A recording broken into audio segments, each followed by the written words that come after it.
Are you facing a frustrating runtime exception while setting up the room persistence library on your Android device? You're not alone. Today, we're going to tackle this issue together and get you back on track. I completely understand how annoying it can be when you're following a tutorial and suddenly you hit a wall. This specific error can leave you scratching your head, especially when it seems like everything should be working perfectly.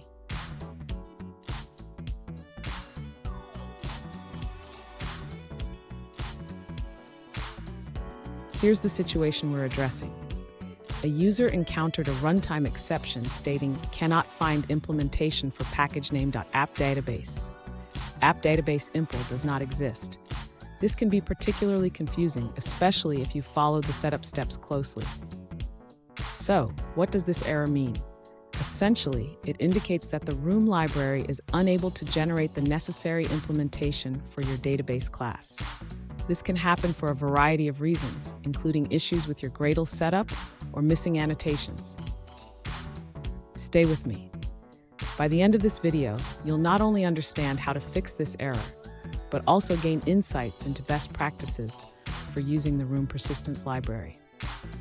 To resolve the runtime exception, the user should first ensure that the room library is correctly set up in the Gradle file. This includes verifying the dependencies for both the runtime and the annotation processor. Next, the user should confirm that the room database class is properly annotated. The app database class must have the correct annotations for room to generate the implementation class. The user should also verify that the DAO interface is correctly defined. Each method in the DAO must be annotated properly to ensure room can generate the necessary code. After confirming these setups, the user should perform a clean build of the project. This can help regenerate the implementation classes that might be missing. Finally, if the issue persists, the user should check for any potential issues with the Kotlin Gradle plugin version. Ensuring compatibility can resolve many runtime exceptions. Fun fact, did you know that the room persistence library is built on top of SQLite? It simplifies database interactions while still giving you the power of SQL. Pretty cool, right? Now, let's look at the answers provided by other users. An alternative solution from another user suggests that you need to add the annotation processor dependency to the module where your app database is defined. They realize that the app does not automatically inherit this dependency from their API library module, where the data model classes are located. For more details, you can check the Google issue tracker and a related Stack Overflow answer for further insights. Let's take a look at an answer from another user.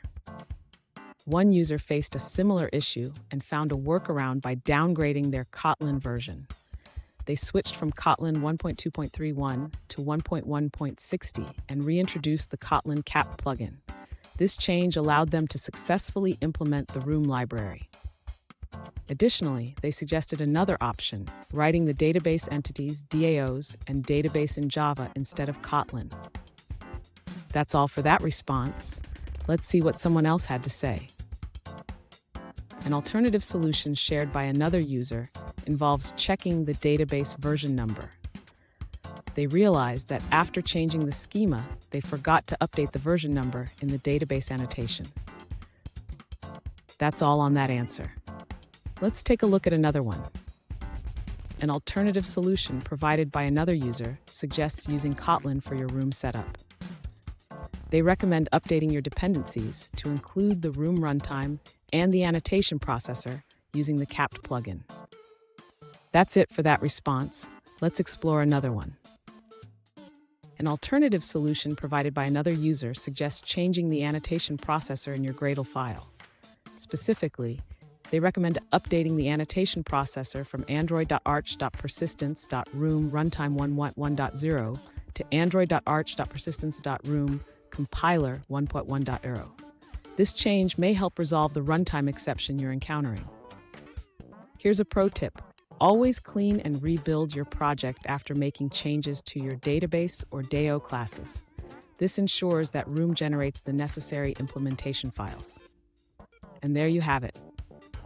By following these steps, you should be able to resolve the runtime exception and successfully use the room persistence library. If you found this video helpful, please subscribe for more tips and tricks.